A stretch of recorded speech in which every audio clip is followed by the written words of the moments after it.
I hope, my dear students, you are able to see the screen. Can you see the screen, dear Yes, sir. students? Yes, sir. Yes, Yes, sir. yes, sir. Yes, sir. Great, great, great. So, yesterday we have seen uh,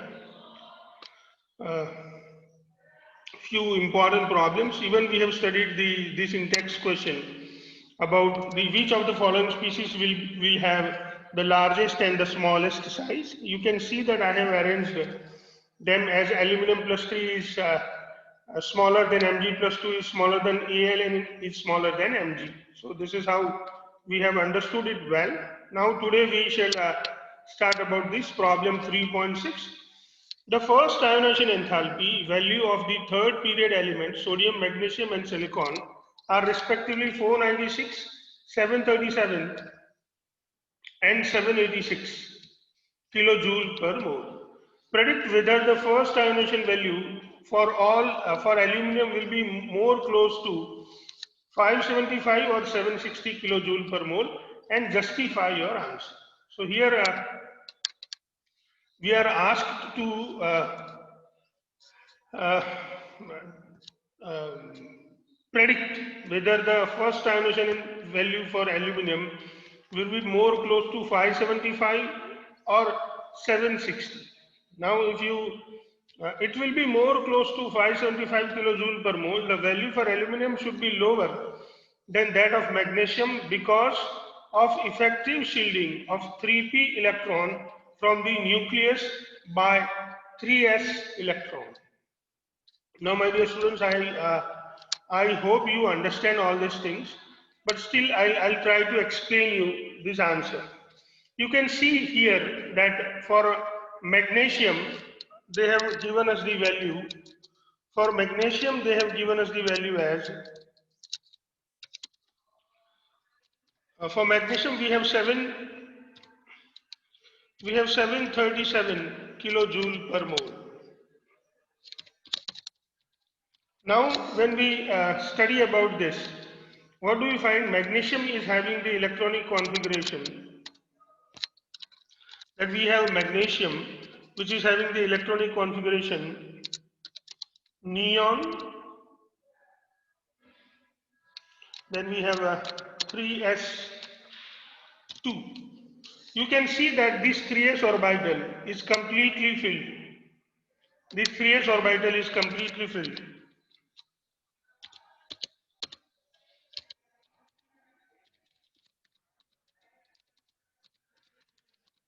As this 3s orbital is completely filled, what happens? It is stable electronic configuration. Now if you look at aluminium, you will see that aluminium is your neon 3s2 3p1. So just the p orbital has been filled now. Now when you look at this, you will come to know that this 3p1 electron can be easily removed as compared to completely filled 3s2 electron. This 3s2 electron and this 3s2 electron, difficult to remove this electron. This electron is actually difficult to remove.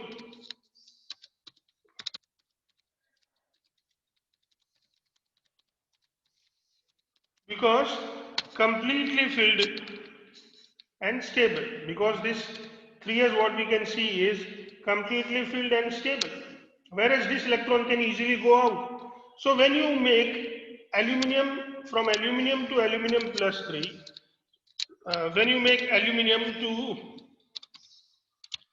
aluminum plus 1, my dear students, you will see that this electron, this 3p electron, comparatively easily go out as compared to this 3s2 orbital, and that is why the first ionization enthalpy of aluminum should be lower. Now this is what they have written here. If you can see it here, if you really look at this, you can see that it will be more closer to 575 kilojoule per mole, because the value of aluminum should be lower than that of magnesium. What should be lower? The value of first ionization enthalpy should be lower. That is what they want to tell us. See, look at this. Predict whether the first ionization enthalpy they are talking about. So the value of first ionization enthalpy for magnesium, it is given 737.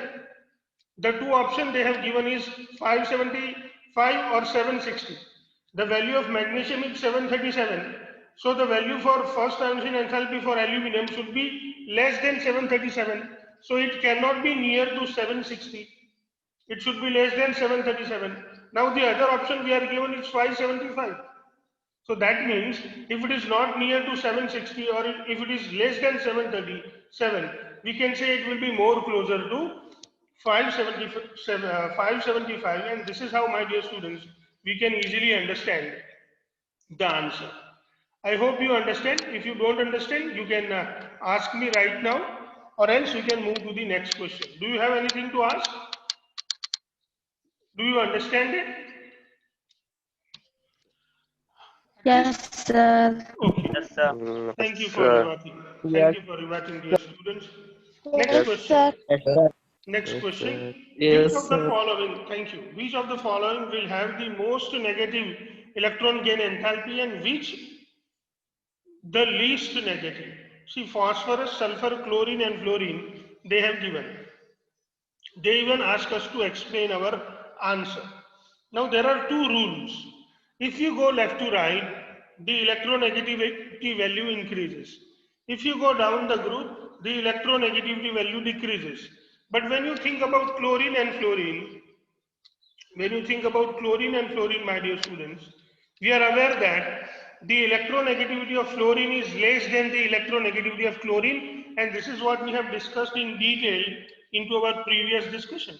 So you can remember this fact that the electronegativity of chlorine is more negative than the electronegativity of fluorine because of the electron repulsion for fluorine. Now we need to think. So what we can simply understand here in this case, my dear students, that electronegativity of chlorine,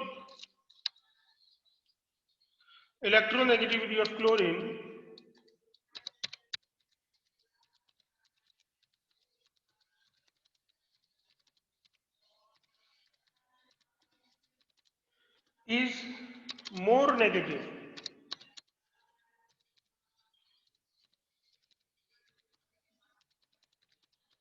than fluorine.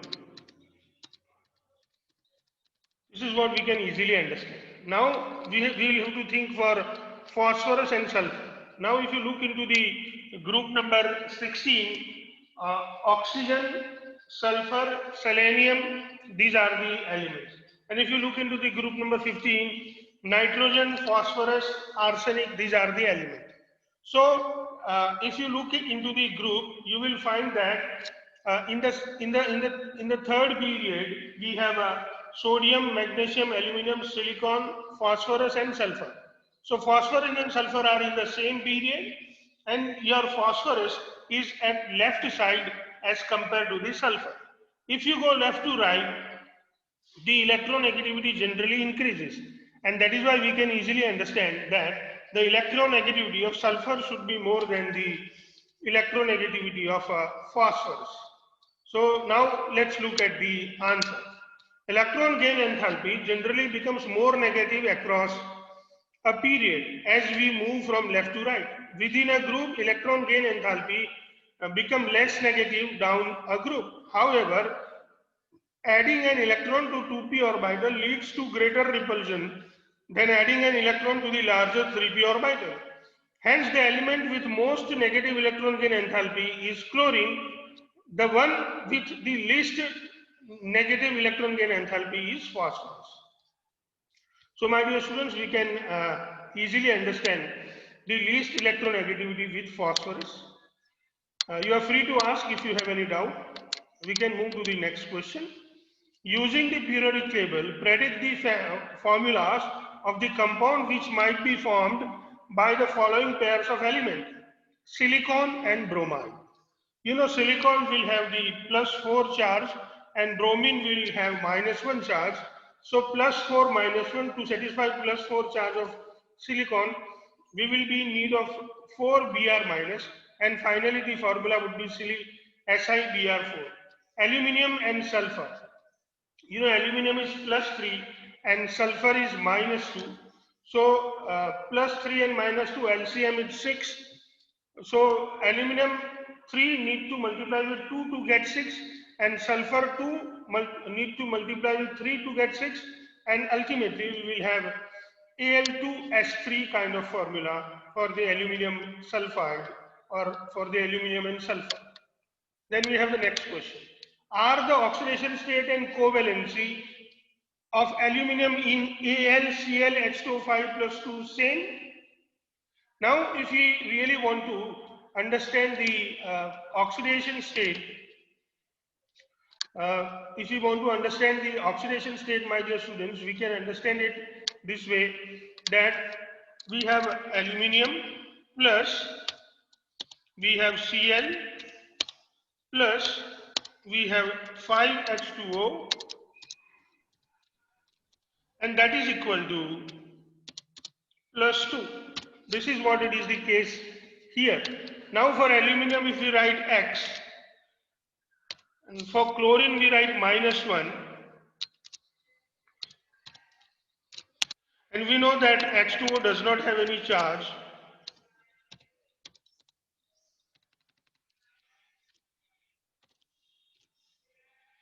That is equal to +2. And finally, what we come to know is that your X -1 is equal to +2, and therefore X is equal to +2 plus 1, that is +3. So here the oxidation state of aluminum is going to be +3. But what is covalency? So covalency is the number of bond.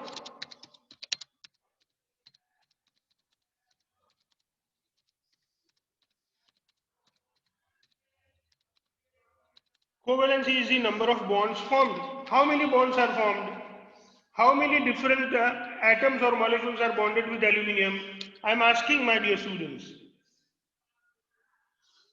Hello?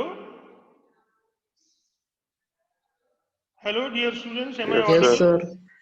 See, 1 Cl Yes, sir. Yes, and 5 Yes, sir. H2O. 1 Cl and 5 yes, sir. H2O. How many bonds have been bonded with aluminum?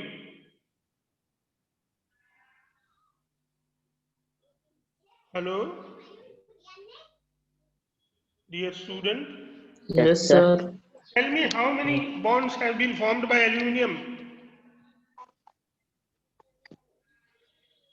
See, 1 bond is with Cl and 5 bond with H2O.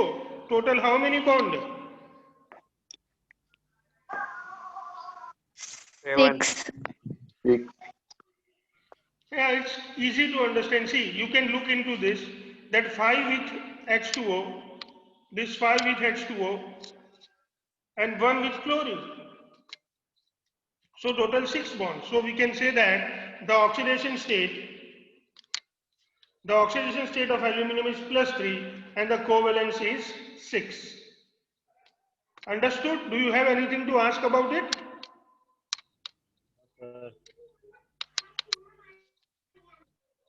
Okay, dear students, let's move to the next question. Show by a chemical reaction with water that Na2O is a basic oxide and Cl2O7 is an acidic oxide. Please pay attention. Na2O with water forms a strong base, whereas Cl2O7 forms a strong acid. Na2O plus H2O, it gives NaOH. We know that sodium hydroxide is an alkali, which is a water soluble base. Cl2O7, when it reacts with water, it forms 2HClO4. This 2HClO4, which is known as the perchloric acid, is a very strong acid and well known for its acidic character. So this is how we can say that Na2O is a basic in nature, whereas Cl2O7 is acidic in nature. So their basic or acidic nature can be quantitatively tested with the litmus paper. If you dip a litmus paper into the solution of sodium hydroxide, you will come to know that red litmus paper turns blue, but if you dip the litmus paper into the aqueous solution of HClO4, you will find that blue litmus paper turns red. And this is how, my dear students, we can understand about the acidic as well as the basic character. Here we complete all those in-text question, my dear students. Now we'll move to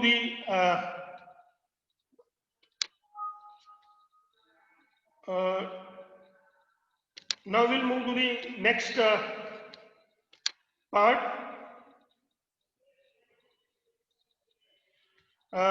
Let's look at this. See, we have a few questions which are the multiple choice question into the exercise. So let us solve those questions. Let us start with the question number 33, exercise question number 33.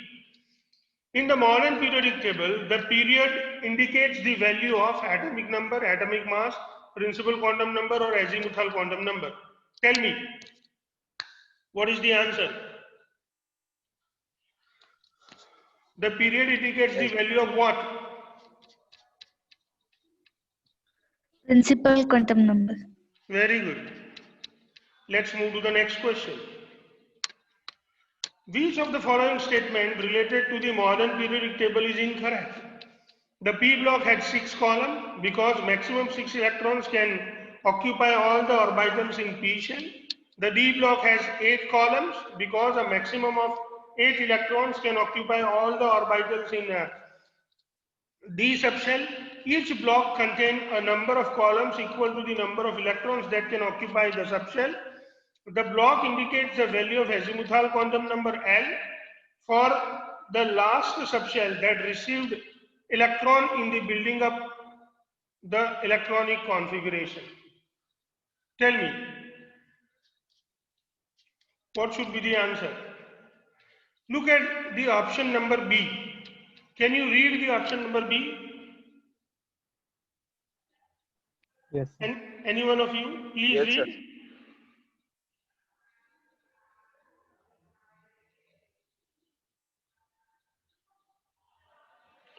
The D block has 8 columns because a maximum of 8 electrons can occupy. Actually, we have 5 d orbitals. dxy, dyz, dzx, dx square minus y square, and dz square. So there are total 10 electrons that can be filled into the D block. So there are 10 groups into the D block. Next, anything that influence the valence electron will affect the chemistry of the element. Which of the factors given below is not affecting the valence shell? Nuclear charge, nuclear mass, number of core electrons, valence principal quantum number, n. Tell me, anything that influences the valence electron will affect the chemistry of element. Which of the factors given below is not affecting the valence shell? ये 4 जो factor दिए गए हैं उसमें से valence shell को affect नहीं करने वाला फैक्टर कौन सा होगा? एक तो न्यूक्लियर चार्ज, दूसरा न्यूक्लियर मास, तीसरा होगा नंबर ऑफ कोर इलेक्ट्रॉन, चौथा होगा वैलेंस प्रिंसिपल क्वांटम नंबर. बताइए क्या आंसर हो सकता है? भाई वो आंसर है न्यूक्लियर मास, क्योंकि न्यूक्लियर मास में हमें न्यूट्रॉन्स भी मिलते हैं और वो इसको कोई अफेक्ट नहीं करता. I would appreciate if you participate into the discussion, dear students. बच्चों, मैं आपसे आपके वीडियो स्टार्ट करें अगर 5-10 सेकंड के लिए, तो आपसे ये रिक्वेस्ट करना चाहूँगा कि प्लीज़ ये इसमें पार्टिसिपेट कीजिए. इट इज़ नेसेसरी कि भाई आप लोग ये क्वेश्चन मैं जब पढ़ रहा हूँ तब आप भी पढ़ें और इनको लर्न करें. ठीक है, बस यही कहने के लिए आपसे रिक्वेस्ट करना चाह रहा था. Thank you Santosh Rathwa, you are the only one to start the video. Thank you Santosh for following the instruction. Let's move to the next one. चलिए, the size of iso electronic species, that is fluorine, neon, fluorine -1, neon and sodium +1 is affected by nuclear charge, valence, principal quantum number n, electron interaction in the outer orbital, none of the factors because of their size is the same. Now you can see that F minus, neon and Na plus, they are isoelectronic species. They have same number of electron and total number of electron that they have is 10. So now nuclear charge Z is the answer because for isoelectronic species the atomic size decreases with increase in the nuclear charge. So you can see even the example. Example, the arrangement according to the increasing order of nuclear charge, F minus, Ne and Na plus 1 is, fluorine, the nuclear charge will be highest with the sodium. Then, so the nuclear charge in fluorine is less than neon. The nuclear charge in neon is less than sodium, and that is why the arrangement of size in the increasing order of atomic size would be sodium would be the smallest one, neon would be having greater size than sodium, and fluorine would have the highest size because it is a negative ion, and that is why we can understand it that having a lower nuclear charge, because nuclear charge is satisfied by the extra electron which has been provided to make fluorine -1 ion or fluorine anion. Which of the following statement is which of the following statement is incorrect in relation to the ionization enthalpy? Number 1, ionization enthalpy increases for each successive electron. The greater increase in ionization enthalpy is experienced on removal of electron from core noble gas configuration. Each of the valence electron is marked by big jump in the ionization enthalpy. Removal of electron from orbital bearing lower n value is easier than from the orbital having n value. From this option, we need to find out which one of the following statement is incorrect in relation to the ionization enthalpies.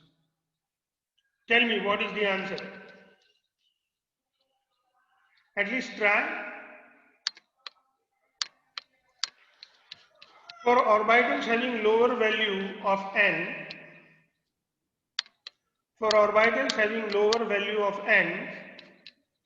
the removal of an electron is easy compared to the orbital having the higher value of n. Because electrons of orbital having lower value of n are highly attracted to the nucleus than that of the electrons of the orbital having the higher value of n. So the greatest increase in ionization enthalpy is experienced on the removal of electron from core noble gas configuration. That is the incorrect statement. That is how we consider. Considering the elements boron, aluminum, magnesium and potassium, the correct order of their metallic character would be aluminum is better metal than boron, boron is better metal than magnesium, magnesium is better metal than potassium, or magnesium is better metal than potassium, potassium is better metal than aluminum, aluminum is better metal than boron, potassium is better metal than magnesium, magnesium is better metal than aluminum, aluminum is better metal than boron, aluminum is better metal than magnesium, magnesium is better metal than boron, boron is better metal than potassium. My dear students, alkali metals are considered to be the best metallic elements. If you go left to right, the metallic character increases. The metallic character decreases. If you go down the group, the metallic character increases. Now, boron is in the second period and aluminum is in the third period. So, if we compare boron and aluminum, we can easily understand that going down the group, the metallic character increases. So, aluminum is better metal than boron. Now, there is no confusion about the potassium and magnesium, because first group is most metallic, then the second group is lower metallic than the first group. So, we can have easily the order of potassium is greater than magnesium, is greater than aluminum, is greater than boron. So let's read what is the answer written. The reason is, as we move from left and right in a periodic, metallic character of element decreases, thus magnesium is greater than aluminum. As we move down the group, metallic character of the element decreases, thus aluminum is greater than boron. From the above two statements, we can say that potassium is greater than magnesium, and finally we can write potassium is greater than magnesium is greater than aluminum is greater than boron. So this is how, my dear students, we can understand the various questions. Now let's look at the next question. Considering the elements boron, carbon, nitrogen, fluorine and silicon, the correct order of their non-metallic character. So you know, boron, carbon, nitrogen, they are in the second period. Fluorine is also in the second period, whereas silicon is in the third period. So we can easily understand that going down the group, the characteristic, the non-metallic characteristic decreases. So if we think of carbon and silicon, carbon would be more non-metallic than silicon. This is what we can easily understand. And going left to right, boron, carbon, nitrogen, fluorine are there.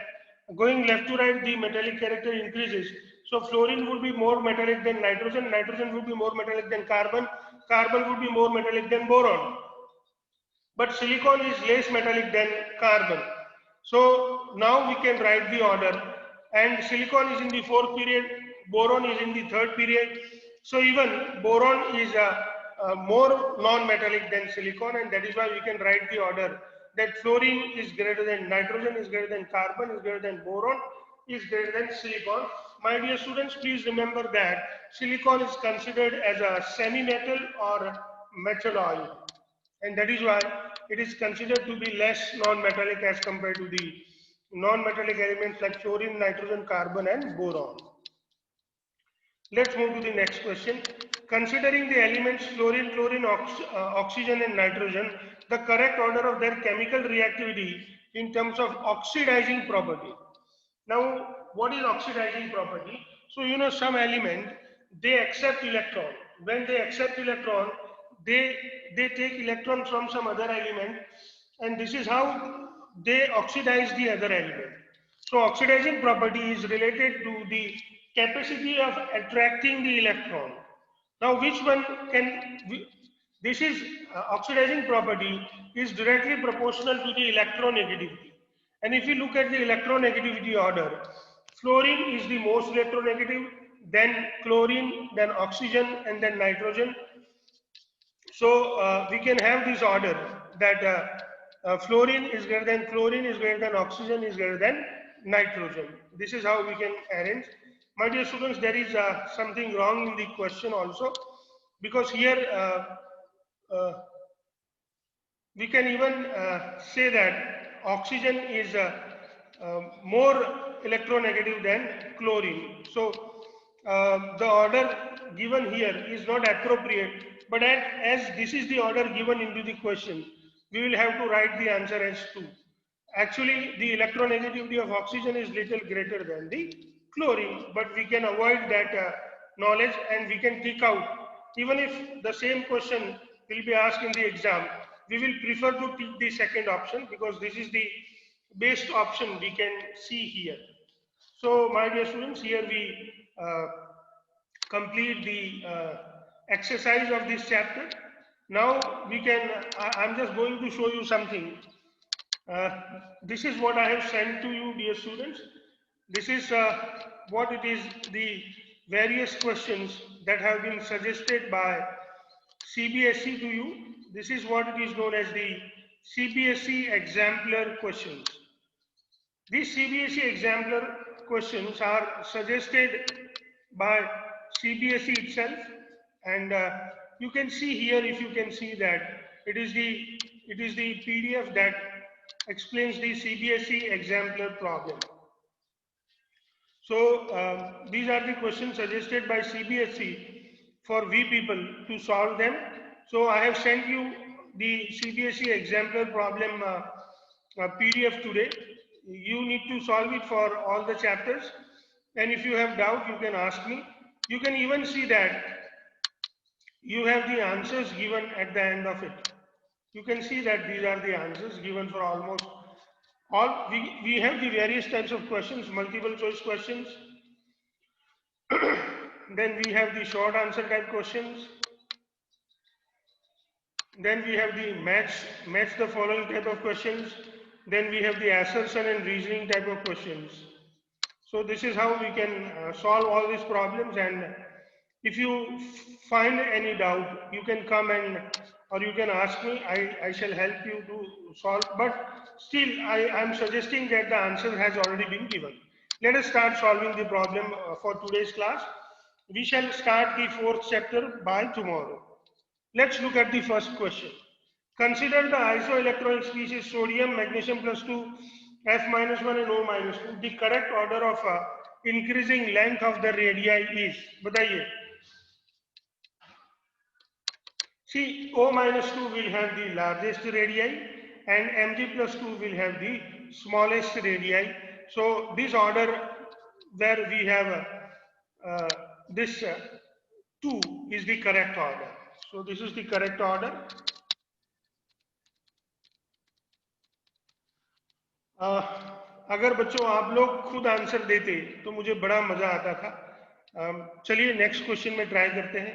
Which of the following is not an actinoid? बताइए. Out of these elements, which of curium, californium, uranium and terbium, which out of these are not the actinoids? Can you tell me, please? Terbium. Thank you. Please repeat. Sir, answer for terbium.